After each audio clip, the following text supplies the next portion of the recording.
All right. I think we're live. We're back. I am streaming on a Wednesday this week. Happy Wednesday to everyone. Happy hump day.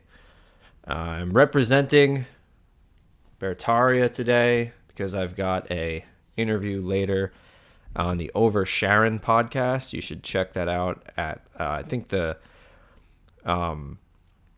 YouTube link for their page is just at Brandon Bonanza.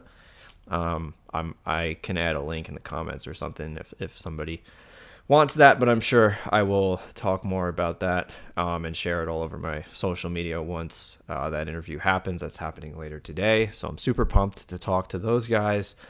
They have like one of the most interesting interview type podcasts around. It's funny, like I Owens said this before, and he had, I think, that Bear Week a couple weeks ago maybe, where he interviewed a bunch of bears. But like, I find the bear podcast, like whether it's Over Sharon or whether it's Pat Life, to be some of the most interesting on the entire internet. Like, they're actually interviewing people who think outside the box more, you know? Like, if you go on maybe like a Tim Pool or a Joe Rogan, I guess Joe Rogan has some outside the box people at times, but I mean, he's obviously limited. He won't interview people like Owen or people who actually, question real things, so meaningful things. So there's like a limitation, I guess, that people like Patrick and Brandon and Sharon on these podcasts do not have. They don't put walls up for themselves. They've had some really interesting people on, so I recommend checking them out. And checking my episode out, which will be on there probably, I don't know, whenever they get them up, in a week or two, maybe in a couple days. I don't know. We'll see. But really looking forward to that again. And today I just wanted to talk about Amazon and their Lord of the Rings disaster. I want to be clear here up front, okay? Because I know there's a lot of people with a lot of opinions on this show online. I haven't watched any of it. I'm not going to watch any of it. I don't put myself through that, right? I've said this before. Like, I used to be way more critical of these types of things, but I don't think it's healthy, right? I think it's more valuable to find the next thing, like the next good thing. But in order to do that, you need to kind of understand what the next thing isn't, right? Because they can come out with all these new movies and stuff. Like, the guys who are making this Amazon show purport to like Lord of the Rings, right? They purport to follow in Tolkien's footsteps, and we'll get to that in a second. We'll get to their words in a second. But they 100% don't. They don't even come close, and it's a lie that they're trying. Okay? Because they know they can't. They know they can't. Whether they intend to or not, they know that there are are limitations today that didn't exist, or that didn't exist, or that Peter Jackson, for example, wouldn't allow for. Like, he said in some of his own interviews that it wasn't his goal to put his messages in a movie. It was his goal to put Tolkien's messages and to put on the screen what Tolkien was trying to write in a book. And these guys aren't doing that. I don't care what they say. We'll get into that, but again, the idea here is being able to figure out, like, what is it about these people that makes it so that they can't create these things, right? That they can't recreate what Tolkien put into Lord of the Rings. It's impossible for them, right? People largely share the quote that is attributed to Tolkien. I don't know if he said it for sure or not. It seems to be hard to tell, but it's an idea that's present in his works, and that is something that he's, quoted, an idea that he's quoted as reflecting on. And it's that, evil can't create what good forces have created. It can only, mimic or pervert or something along those lines, right? And that's what these people do. But what is it that tells you that they're evil, right? Like, how do you go in beforehand and not waste your time?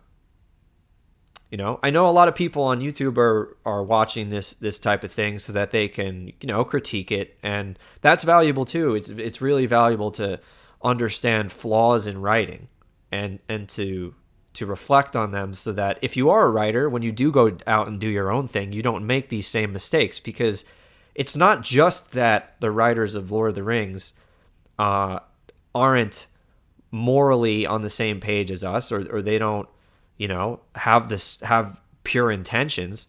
It's they also suck at what they do, right? And those two things are related more than people might realize. But because they're not creating for the good, they're going to end up making mistakes. And these are the types of things that lead to things like, I saw in one of the types of like review videos that I've watched, that there is like a origin scene for Mordor. I mean, come on, like why? For a location, it's just ridiculous, right? It's completely ridiculous. And you have Galadriel there getting consumed by the fire, and it's just like, this is the type of thing that when your mind is clouded by what these people's minds are clouded by. We've talked about this before, and we're going to get into it today about who these types of people are, the way that they think. A lot of them tend to be of like the older generation, but they've obviously rubbed off on the younger generation too. And it's like led them to this place where they can't make anything interesting or exciting or coherent even, right? Because their goal isn't coherency, it's to send the message. And we'll see that right now. So we can start out by talking straight about the Lord of the Rings showrunners, who this past week said that the backlash to the show has been patently evil. Okay? Now, let me start off by saying I try not to point out like the hypocrisy of it or but like Lord of the Rings or this Rings of Power show, this fan fiction show, came out at the same time that the new Game of Thrones show came out. People liked both of them. People liked the new Game of Thrones show, and they despised the new Rings of Power show. They're the same, type of show, fantasy, medieval type of show. But one of them is hated and one of them isn't. So you can't say that the reason why that this one is despised is because of like, the thing that they love to say is racist, and they love to say, that everybody that's responding to it is a racist, bigot, homophobe, blah, blah, blah, blah, blah. Because they knowingly put these things in there. And when you knowingly put that type of thing into a show, you aren't naturally putting it into a show, right? Like my books, for example, take place in a world that is meant to be a fantasy version, right, of Manifest Destiny America.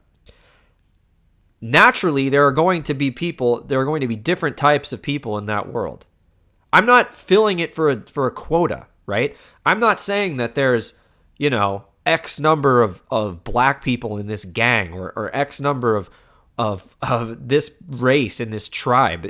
It's irrelevant, right? But what these people do is they set quotas, like, and you can see it in certain scenes. Like I've seen the scene from this show where they recreate like what they perceive to be like a Trump rally or something, and they've got the characters literally apparently saying, they took our gerbs, the elves took our gerbs, and even in this one scene, like if you really pay attention to this scene, it's like mostly the like white men, right? Old white guys who they literally might as well have just put a red hat on. And then there's like one or two scattered black people in this scene. And this is the type of thing where you can just tell it's like they set these things up purposely. It's like in the new Star Wars movies, they will have scenes where they'll be showing like the cockpit of the TIE fighters or I don't know if they're TIE fighters, whatever. The things that, Luke flew around in. They'll show like the view of just the one person in the cockpit, and then they'll cut from one to one to one. And like in the newer movies, every other person is a different race, different gender. Like they purposefully show you like a cross section, like, oh, everyone can be Luke Skywalker in these planes. And so they're not going, they're trying to send a message. They're not telling a story, right? They're trying to make it so that when people leave the theater, they have this subconscious programming that there's just this balance everywhere, and that this is the way that you should be acting everywhere you go. It's absurd. It's absurd. The good, the true, and the beautiful are not composed of that. That has nothing to do with it. There's nothing true about it. That's the problem, And so with these showrunners, right, because they set up these quotas, and because it's obvious to everyone, like, again, it can be natural. In Game of Thrones, it's a perfect example, because in Game of Thrones, there's like main characters that are black. It's like it's a specific family, right? But it's a natural separation. It's not just this, trying to make every crowd of people just look like a gray blob.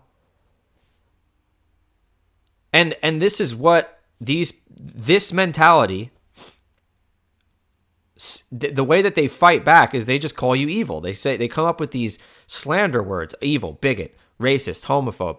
And anytime that they do things that are bad, that they don't produce something of quality, they can just jump to this. And you want to know what that is, doing that? You want to know what it is to say that every time you do something wrong and you get criticism, that the person criticizing you is patently evil? It's patently evil. Like, this is what they did. Oh, sorry, my throat today. But this is what they did during COVID the whole time, right? The people who were part of the media and part of the COVID collaborators, as I call them, would basically call anything that they disagree with misinformation. And they would say that the people who say it are right wing, or they'd use some kind of phrase, and they would try to make any criticism look like the bad guy. Well, this is what they mean by diversity, right? This type of person, when they say diversity, they don't mean a mixture of ethnicities and of people. What they mean is that it's a forgiveness of a complete lack of talent. Like, you could be the most antisocial person ever, and you need to be forced into groups. You can suck at what you do, and you still need to be included on the team, right? And the way that they get away with it is because they get included on the team, and then anytime someone says, you're ruining this, you're ruining Lord of the Rings, they just call you evil. Not accept any criticism of their script. They just say, the backlash is patently evil. And there's no self-reflection. I talked about this last week. There's no self-reflection in these people. They can't accept that it's, a little weird to see Galadriel, who is this, in the movies, is just this incredibly peaceful, other than when she freaks out, but incredibly peaceful, fair, woman with just this look on her face that is just as unsettling as it is calming, to this new actress who's just always making this orc face. She looks like an orc. Look at any picture of the new Galadriel, and her face is creepier than the orcs. She's got this pointy nose, and she's scrunching up her face all the time, and they turn her into this warrior. It's just the weirdest thing ever. So you can say that, you're trying to reflect Tolkien, but it's like, you're not even trying to make the characters look consistent. Either hire an acting coach or get another actress. I mean, what? You already have the character established. This is not a new character. You know the way she acts and looks and behaves and dresses. She wasn't wearing armor, I don't think, in any scene in Lord of the Rings. She was, like I said, a calming, witch-like character. But again, they need to girl boss everything and write in the Mary Sues, because it's about the message. It's about making everything into this pathetic gray blob where there's no, emotion or anything. I noticed this past weekend when I went to Austin City Limits, and the Dixie Chicks aren't playing. The Chicks are playing. So I swear that the Dixie Chicks will one day will have become the Chicks, and one day they won't even be able to call themselves the Chicks because that's a gender. So next they'll have to call themselves like, I don't even know, the robots or some crap. Probably that, like the trans bots or something really weird like that, and just amorphous and having no distinction whatsoever. And that's what it always drives towards with these technocrat types, is there's just never going to, there can be less and less distinction over time and culture over time. And we're seeing that with stuff like this, right? And so like the showrunners of this show, they come out and say, the spirit of Tolkien is about disparate peoples who don't trust one another and look different from one another, finding common ground in friendship and accomplishing big things. Even if that is one message, right? Because you look at the groups that came together in Lord of the Rings. Did the elves fight amongst themselves? Were the elves at each other's throats the whole time? Because for some reason, Galadriel seems, according to the reviews I've seen, seems to have had a problem with every single elf around her. Those aren't disparate peoples, but she seems to just always be at odds with these mean elf men who are never trusting her and who are mansplaining everything to her. I mean, that's not a message in Lord of the Rings. Where was that message in Lord of the Rings? Where does this quote, right? The spirit of Tolkien is about disparate peoples who don't trust one another and look different, finding common ground. Where is that quote in the scene where, they're complaining about elves taking their jobs? Where's the common ground in friendship and accomplishing big things? Where is that? To me, that seems, I literally can't think of anything other than mainstream America in a scene like that. But they, every single comma, we tried to inculcate that spirit into every single comma. And again, these are just lies. These people just lie. But they have a consistent pattern of behavior, right? And the consistent pattern of behavior, like I said, is to just turn everything gray. To make nothing fixed. Everything is fluid, right? Everything is fluid, and it's all trending towards we're all just amorphous, the same blobs. We don't have the human spark inside of us or human spirit inside of us. It's just we're all the same, and it's just equality is the only virtue. And this is what they this is what they drive toward with every show, with every movie. And it's why they can't deliver the actual good, true, beautiful messages that you see in the classic, stories, classic myths and stories of our time, right? And so, how do you find those? How do you find those types of stories? Well, you find them by building trust. And this is something that I wanted to talk about in the episode that I was supposed to have. This is something I wanted to talk about in the episode I was supposed to have 2 weeks ago, where I had no sound. But I was going to kind of mention it last week, but I was listening, as I've said in previous episodes, I'm a big Texas fan. And Texas was playing UTSA a couple weeks ago, and UTSA's coach is a guy who used to coach at Texas, and he's seems like a really good guy, really God-fearing guy. And he had this quote where he said that trust is truth over time, right? And it really resonated with me at the time when I heard it. And so I reflected on it, and with these studios, right, do they tell the truth over time? Do they reflect truth in their movies over time? No. Right? They come out with garbage like Star Wars and like the newest Star Wars and this Lord of the Rings and all these remakes and the newer Marvel movies, right? And after a while, over time, the less truth they tell, the less trust they should be given. The less trust people should have in them. It starts to reach a point where you realize that they're just lying to you. On the flip side, there are people out there who consistently acknowledge these things, right?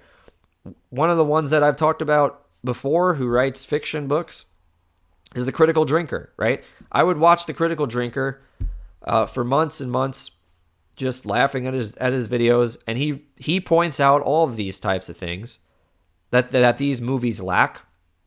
He focuses mostly on the story element aspects of it, but he does it in a funny way. And over time, because he continuously, hammers home on things that are truly messed up with these movies, and he's giving an honest review of those things, it builds trust in me that when I find out eventually, which I did this past summer, that he's also an author, now I'm like, I want to read his books. I believe because he points he correctly analyzes these things over time. I believe that this guy probably tells a good story. And I wouldn't think that if you just told me, hey, there's this guy called the Critical Drinker. Like, would I just based on his name alone, I'm not a huge fiction book reader. Honestly. I mean, I write them, but I don't read them a ton. And so would I, assume, would I just pick a book up by this guy? I've seen the titles of them. I don't think I would. But because, I've got that trust over time, I most likely am going to buy one in the coming days. And I'm also planning on doing a video review of it.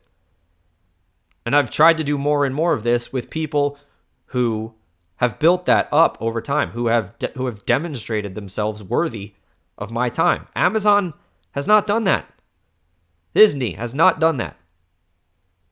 And so you have a choice, right? You keep listening to these people who knowingly, willingly are destroying the things you like, which they're not actually, right? Like I said, Amazon's just fan fiction. You don't have to have any part of it. It's not actually Lord of the Rings. It's a sham version of it, right? It's a cheap imitation that was created by patently evil people. People who are not willing to accept criticism. That makes you evil, right? And then they'll say, and then you say this, you give a rational response, right? And they say, well, we weren't addressing that. We were addressing, the hate people, the people who send these they make this stuff up, okay? They make those people up. Those people either don't exist or they're so far out there that there's no way they even actually heard anything from them. They have to go out and look for them later. It's ridiculous. And that's kind of where we're at with these types. And there's more of them, right? There's more of them. And one of the classic examples of one is J.K. Rowling. And J.K. Rowling is an interesting example because she has now kind of turned a little bit. Once this trans movement, which is just classic technocrat, once this movement has increased in significance, now all of a sudden, J.K. Rowling is saying, we need to pump the brakes, right? There's still such things as women. We need to pump the brakes. Now, this is interesting because J.K. Rowling is the person who did exactly what I said the Dixie Chicks did. She takes her characters and turns them into something else based on whatever the time period is, and whatever the popular thing is, and conforms to the mob whenever things get hard. And on this one instance, she decided not to. And on this one instance, she decided to pretend like she didn't create this monster. J.K. Rowling created this monster. Okay? Cancel culture is created by people who bend to it, who bow to it. And for years, that's what she did. And now she wants to act surprised that there's another group, right? There's another group that is subverting what she decides is normal. What she decides is traditional for her. Which is anything but traditional, right? And so now she says, I note the genderists are now arguing that it doesn't matter that a pedophilia apologist was a trustee of a trans children's charity because he was only one. I thought things were pretty bad when you were arguing to put convicted rapists in women's jails. When you shrugged off masked men roughing up lesbian protesters and tried to shout down detransitioners, talking about what was done to them by ideologically captured doctors. Ideologically captured? J.K. Rowling is saying that. Women, gay people, and vulnerable kids have suffered real harm, and you cheered it all on. You think those are that this is the first time that they've suffered real harm? You think this one movement, right, is the one place where it went too far? How do you think it got there? Do you realize that the T is part of the LGB? Do you realize that? She clearly ignores it, right? It's a stepwise ladder. It's a slide, a slope. It's been slipped down, all right? And it's because people like this bow. They bow and they bow and they bow. And then they say, once it gets to the point that's too much for them, they become the conservative. And this is why the conservative movement is now just a leftist movement that's slightly less leftist than the craziest portion of it. But if she had it her way, would still call anyone that disagrees with her version of it a bigot. And these are the people that write these stories, right? If J.K. Rowling wrote a book today, it would not be Harry Potter. It wouldn't. It would be demented. It would be every other page just with the message, because of her cowardice.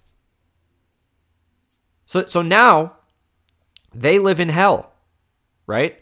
They live in a hell of their own making where now she has to deal with the next craziest thing.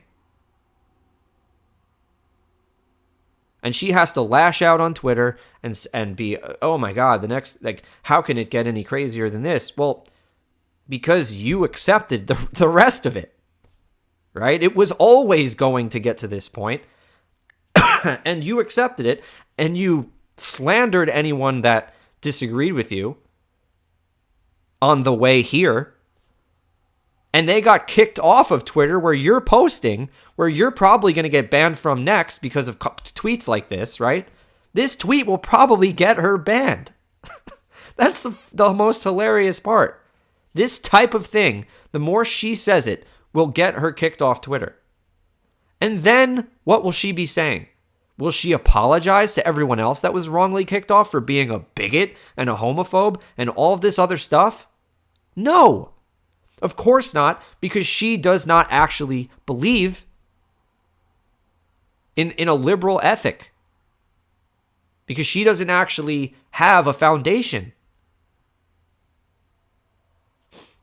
And here you are, Here you are. The people, it's like, again, I bring it back to COVID because COVID is the perfect example to connect it to. Where it's like, if you followed along with all of it, if you believed all of it, no matter how crazy it got, right? You could say, if someone dies within 60 days of a test of any cause, then they're a COVID death. If you accept that lie and you just keep accepting and accepting these lies, well, then you're going to get to a place where you put something in your arm and thought that you were going to get all these privileges and rights, and you don't get any. And actually, it's going to look worse and worse for you over time as far as that decision. And then you're going to be the one that gets mad and says, well, how did this happen to me? Because you lied, right? Because you compromised yourself. And this is where you end up. You end up in this place where you just can't believe it. How did this happen? You know? And you accuse everyone else's fault, you know, that women are in this situation. Hey, JK, guess what? There's no difference between a trans woman and a woman, you bigot. Now you're kicked off Twitter. Congrats, bigot. They deserve this. These people deserve this. These are the ones making your shows nowadays. This mentality is what's ruining your stories that you love. If you're wondering why Lord of the Rings is destroyed, it's because you're consuming stuff by people who think this way. It matters who makes your story, right? It matters. Everything about the person making the story matters. The way that they think, the values that they ascribe, follow to, the things that they believe in. We live in a society that's become, in the past decade, dominated by some of the most crazy people. Because anytime that they do something wrong and people accuse them of it, they just call you a bigot. You get kicked off Twitter, and J.K. Rowling says nothing about it until it impacts her. And it's just an endless cycle. And now you have a situation where you have someone like Kanye getting kicked off Twitter or banned or blocked or whatever it is at this point, because why are you even on Twitter, right? You get situations where the most popular of people suddenly aren't. And they can't be on there. And that used to be Trump. Trump used to be a super popular person. There were rappers singing rap songs about how great he was. And now he's kicked off Twitter, even though he was the president, still kicked off Twitter. And again, this is just this mentality that anybody I disagree with is hateful and should be banned everywhere. And when those people make your movies, don't be surprised when they suck. And you can see that here too. This is just another example. I'll give you one more. Because again, it's like, my goal in life is to just not be surrounded by anybody who thinks like this. Like these types are so far gone. You know, I think I heard, who was it that was talking about this? I think it was someone that Owen might have been talking to, where they were like, basically saying that something along the lines of like, there's a spark missing, and the people that think this way and who don't reflect on their like errors basically they're not like a liability to, they're kind of like a liability to you, I guess you could say, but they're disordered, right? They have like disorder in them. And if you let them too much into your head, it leads to disorder for you. And so there's, to some extent, you know, like I said this last week, I'm like okay with the echo chambers. I don't want these people in my echo chamber. They are so inconsistent. It's ridiculous. And this guy was on Joe Rogan, Jan Wenner, who's apparently, I guess, like the founder of Rolling Stone. And this summarizes too, like what we've seen in the last 2 years with rock bands who were last year, you know, requiring a gene therapy in order to get into their shows.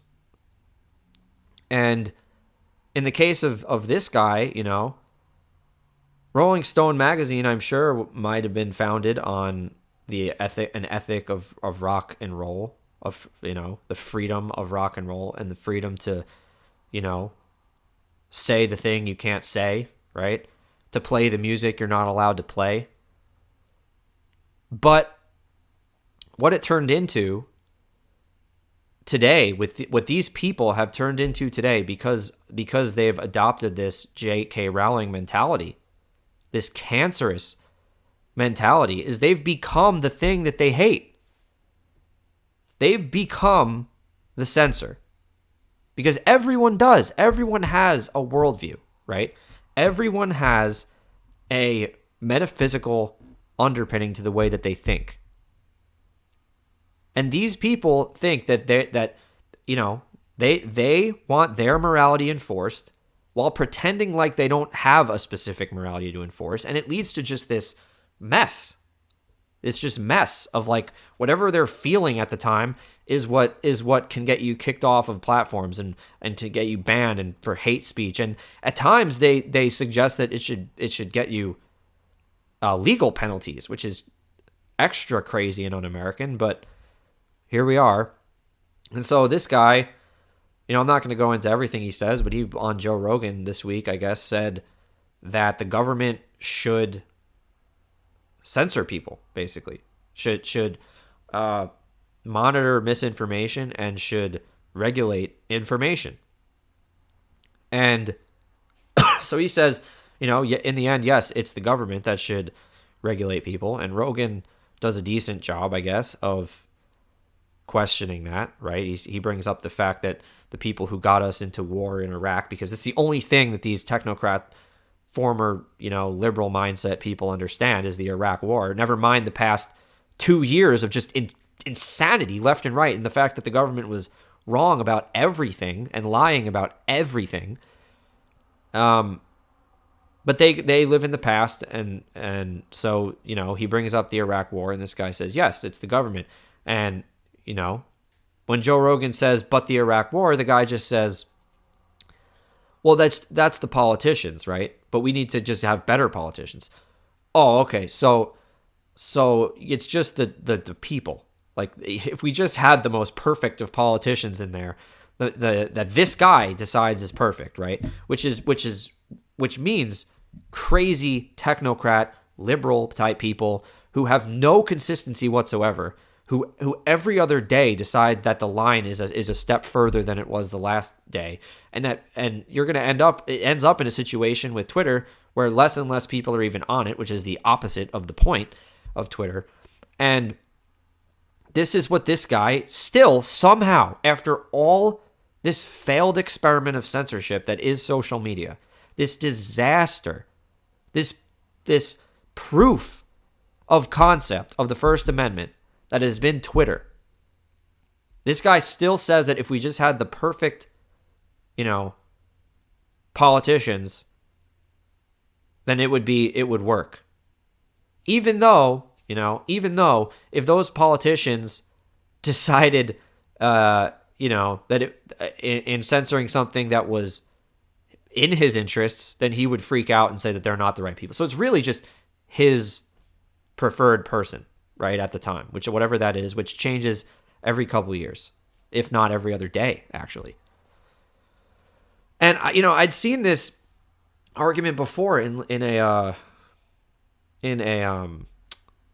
what's it called, Steven Crowder debate, where he went on the college campus and said, "Change my mind," or whatever, and some college kid was like, we just need the smartest people to be the ones that are deciding what can and can't be said. That mentality is crazy. Crazy.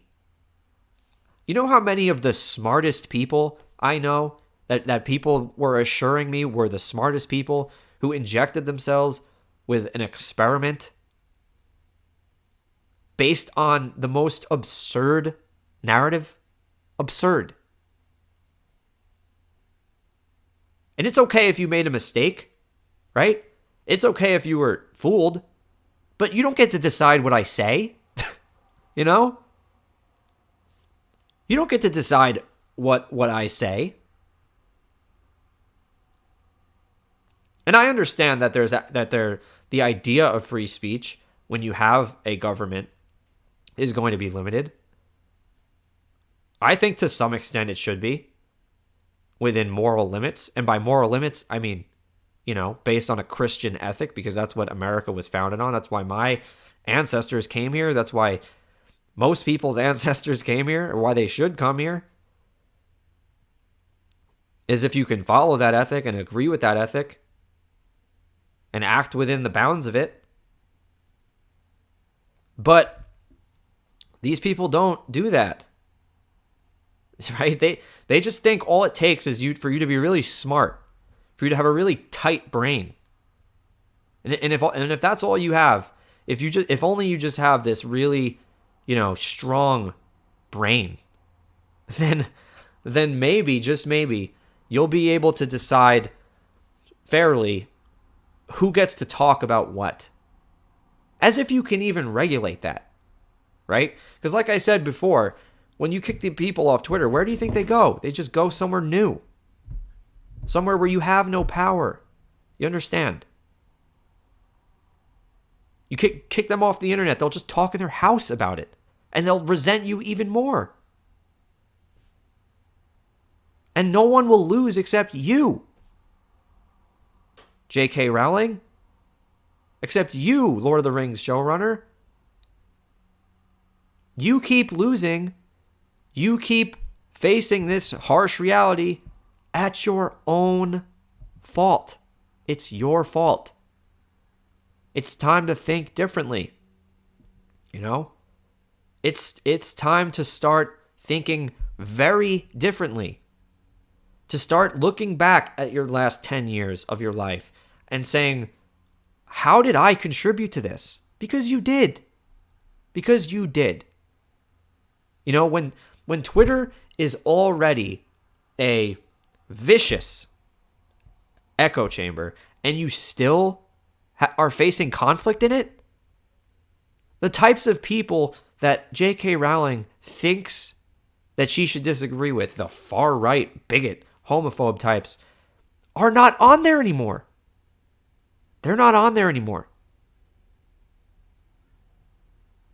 And who agreed with, went along with, didn't resist, didn't fight against, they're getting kicked off? Who? It was her. It was her. Right? And none of them did. None of them stood against it. And now they're going to keep suffering for it. They're going to keep going and saying, how did we get to this point where our TV shows are this bad? There's going to be a remake. Oh my God, this is going to happen. This is going to happen. Okay, I swear. I don't know how long it's going to take. There will be a remake of Harry Potter one day. It might be 100 years from now. It might be 50. I don't know. But it will happen. There will be a remake of Harry Potter where Harry is trans. 100%. If it already hasn't been done. If someone already hasn't taken it upon themselves to make that type of fan fiction. And the worst case will be realized by J.K. Rowling. And maybe it won't even be her, like in the case of Tolkien, right? Maybe it'll be her children who are trying to protect her legacy. And they won't be able to. And the worst case will be realized for her. And she'd be rolling over in her grave, right? She'll be rolling over in her grave and saying, how could this have happened? How could my legacy have been ruined? These people have taken it too far. She took it too far. And maybe she wasn't like that when she wrote Harry Potter, but she is now. She is now. And she's exactly the same way of these major media companies whose time you don't deserve because they haven't built up trust over it. They haven't told you the truth. They haven't portrayed the truth on film over time. And so, yeah, I think I'm going to wrap up like fairly early today. I did like an earlier morning cast than I usually do. And I think I'm satisfied with what we've talked about. Like I said, I got to save these pipes for a few hours when I'm talking to over Sharon. Really looking forward to that. Really happy with the reception to the book so far. I was actually thinking about what I might write for my next book, and there's like a really interesting thing playing out right now in poker, actually. And so I didn't think I was going to write nonfiction again next, but I might actually, because there's this kind of funny story that's happening where this, if you know poker, you'll maybe, I mean, you might understand even if you don't, but basically there's this high stakes poker table where that was live streamed, where this girl makes this hero call, right? Which basically means like you your odds are incredibly low, your hand is terrible, right? But you call anyway and you end up winning. And the call that she made like was a crazy amount of money. I think it was like 100,000 or 200,000 or something. And so she makes this call and then they flip and she's got like Jack 4, which is horrific hand. And she wins with a Jack high. And the guy is just astonished. Like and this is a guy, Garrett something, he was on Survivor, I remember. And he's watching this happen. Like he's like, how did she just call that? Like, how do you call me with a Jack 4? And he didn't even get mad. He was just like lost. He looked so confused. And after a while, like he started to look frustrated because if you're in a poker hand that's that high stakes, like 200 grand is the bet, and you call it with a Jack 4 with a Jack high, like offsuit, you know, she there were a couple like on the turn, like she made another stupid call where it's like, how'd you even make it to the, you know, to the final bet or whatever. But so they started investigating this, right? The casino actually started investigating this story, and apparently like the dealer at one point had given her like 15K or something. I don't know. There's a whole bunch to it, but I was thinking it might be cool to take that story and write like kind of the same thing with Stranger Than Fiction, where it's not my opinion. I'm not making any claims about who did what, but it's super interesting because there's like a whole scandal going on with that right now. And I like poker a lot. There's like a poker scene in one of my fiction books, and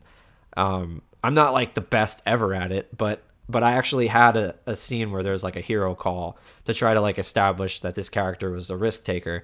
And so it might be cool to write a documentary type of book about that. I thought about maybe I would do that and then try to either maybe send it to Netflix. I don't know. I kind of don't want to be on Netflix, but it might be cool to write like a documentary type of book. So that might be kind of what I might do next, perhaps. But we'll see. We'll see what happens. Like I said, I'm going to wrap this up now because I'm going to finish a little bit early because I've got Over Sharon. I'm going to be on that podcast later today, and then they'll probably release that a couple days later. So look out for that. If you like what you've heard over the last couple weeks, and I'm going to be doing more and more of it. I literally just started live streaming. I am not great at it yet, but I'm getting there and figuring out how it works, and I'll probably interview people at some point once I figure out that part of it. But look out for more of that. If you like what you've been hearing about COVID and stuff, you want to know more about COVID, check out my book, Stranger Than Fiction. That's on Amazon. If you enjoy the fiction talk, like today when we talked about Lord of the Rings, and you want a story that's not as subverted as Lord of the Rings, check out Civil Lands. It's a 5-part epic fantasy adventure Western series. But until next time, I know that on Friday, I'm going to be talking about a pretty interesting clip. I'm going to be talking about a pretty interesting clip from this past week, where in Denmark, I think it was Denmark, maybe it was the Netherlands, I don't remember. They were interviewing. It was a hearing, and they were talking to one of the representatives from Pfizer, and she says, and they ask her, they're like, was there any proof, right? Did you guys have any evidence at all that these injections would stop transmission? And I just want a yes or no answer. I just want a yes or no answer. Did they have any proof? And she says no, and she laughs. She's like, no, we had no proof before it went to market. And so I'm gonna be talking about that because my book is like all about that. But yeah, we'll talk about that on Friday. Look out for Over Sharon. And oh, hey, Schizo. Yeah, you remember me from probably Old Wise Bear. Or no, yeah, I'm Old Wise Bear. You probably remember me from Olive Tree. Olive Tree is the guy who I make music with. I'm like his lyrical sidekick is what I guess I call myself with that. But yeah, we got more coming out hopefully soon. Olive Tree's been super busy lately. He's obviously extremely talented guy, but he's been really busy with I guess music, like Babylon music stuff. He's trying to do the grind with that kind of stuff and exploring that more. I know he used to live in Kalamata, and he moved to Athens, and I guess Athens was better for him as far as making money in music goes. And so he's had a little bit of Olive Tree hiatus, but I know that he'll be back fairly soon. He said that he'd be more available soon because we have a whole bunch of other tracks. I mean, like, I know that we kind of came out with, I think, 4-ish, and I published one last week. I published one last week about the wedding song that I had, and he helped me make that one last year also. But we had like 15 others, like so many others, right? And so there's still a lot in the back burner that I'm sure we'll get back to at some point, because some of them are really close to done, actually. And I know that he's been meaning to get back to that. Oh yeah, props. I'm Joker Bear. Hey, Joker Bear. Nice to meet you, buddy. Yeah, we'll definitely work together. I don't know if you're in. It looks like you left the chat, but I don't know if you happen to hear this later. I don't know if you're in our group chat on Telegram. We have a group chat on Telegram, so message me on Instagram if you're not in there. Where everybody who has collaborated before is in that chat. So if you want to become part of that, that's kind of how, before we had this kind of like hiatus type of thing, that's how we were, getting back and forth to each other. I know there's a bunch of other bears, like I think Bonanza's in there, Sharon is in there, Woodshop is in there, Yogi, everybody in there. So yeah, hit me up on Instagram and we'll talk about it. But until next time, I'm gonna peace out, and I'll be talking again on here Friday. So